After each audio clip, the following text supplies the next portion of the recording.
Assalamualaikum warahmatullahi wabarakatuh. Perkenalkan, nama saya Kiki Kurniawati, NIM 3520129. Saya perwakilan dari kelompok 12. Di sini saya akan memperkenalkan teman-teman saya. Yang pertama bernama Nabila Ilma Arifah. Di sini di video ini sebagai konselor. Yang kedua Putri Yunisa Pratiwi sebagai klien, dan yang ketiga Kori Aulia sebagai editor. Tema dari kelompok kami adalah pendekatan transpersonal. Sekian, silahkan menikmati videonya. Assalamualaikum. Waalaikumsalam warahmatullahi wabarakatuh. Bagaimana kabarnya? Alhamdulillah Bu, baik-baik saja. Iya, ada apa gerangan menghubungi saya? Jadi gini Bu, akhir-akhir ini hidup saya itu kurang tenang, was-was dan takut karena saya selalu memikirkan ke masa lalu saya. Dan kata teman-teman saya ini hidup saya mengalami perubahan drastis. Akhir-akhir ini juga saya sering menyendiri, emosi saya nggak stabil juga.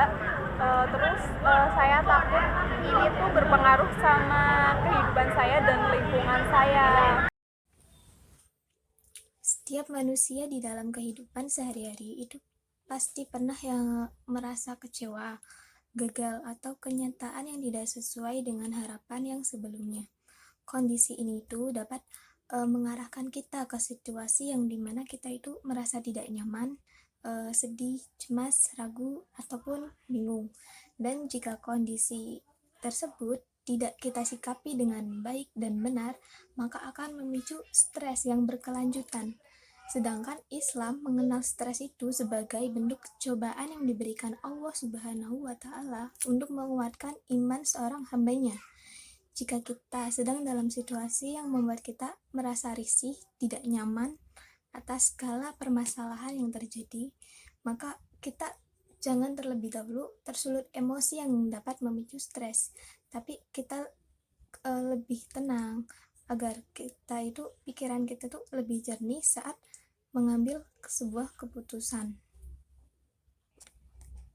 Cara menghilangkan stres menurut Islam itu sendiri yaitu pertama, melaksanakan sholat. Nah, kenapa? Karena sholat itu merupakan media kita berkomunikasi kepada Allah Subhanahu wa Ta'ala. Dan dengan menjaga sholat wajib serta mengerjakan sholat sunnah yang telah dianjurkan oleh Rasulullah SAW, itu dapat turut membantu kita menjaga ketentraman hati kita sehingga kita itu dapat mengatasi segala permasalahan emosional yang kita rasakan. Dan dengan sholat juga lelah fisik, beban masalah, ketidakstabilan emosi, dan berbagai permasalahan lainnya itu tidak akan mengganggu kita lagi, dengan catatan kita itu sebisa mungkin melaksanakan sholat dengan khusyuk. Nah, selain sholat, kita juga harus berdoa. Allah memang sudah pasti ya mengetahui apa yang kita inginkan, sekalipun kita itu tidak mengucapkannya. Akan tetapi dengan kita berdoa langsung kepada Allah Subhanahu wa Ta'ala itu sama artinya kita berbicara kepadanya, kita curhat, yang mana secara tidak langsung itu kita juga akan membuat perasaan kita itu jauh lebih lega. Dan anggap saja kita itu sedang curhat sama Allah ya, tentang apa yang sedang kita hadapi yang membuat kita itu stres atau sebagainya. Tapi dengan catatan curhatan itu bukan kita berkeluh kesah lantas menyalahkan atas semua apa yang terjadi pada kita, itu karena Allah. Dan yang ketiga itu mendasari niat dengan ikhlas. Jika perbuatan kita niatkan dengan ikhlas, insya Allah kita mengharap ridho dari Allah, dan apapun hasil yang diperoleh itu tidak akan membuat kita stres. Berzikir juga bisa mengurangi tingkat kesetresan kita, dimana kita berzikir itu yang diniatkan untuk Allah akan menjadi suatu ketentraman hati. Dan terlebih zikir itu kan banyak mengandung kalimat-kalimat yang mengisahkan Allah, seperti ayat kursi maupun zikir lainnya. Dan yang paling penting itu yaitu itu selalu bersyukur dan menerima segala pemberian Allah Subhanahu wa Ta'ala. Hal ini itu telah diajarkan di dalam kitab kita Al-Quran, surat Al-Fatihah ayat 2 dan Al-Baqarah ayat 156, yaitu di mana orang-orang yang apabila ditimpa musibah mereka mengucapkan innalillahi wa inna ilaihi roji'un.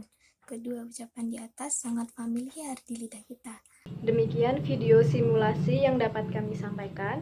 Apabila ada perkataan yang kurang berkenan atau ada kesalahan dalam jawaban konsultasi dari kelompok kami, mohon maaf karena memang kami masih belajar, dan mohon kritikannya yang terbaik untuk kelompok kami. Kurang lebihnya mohon maaf. Wassalamualaikum warahmatullahi wabarakatuh.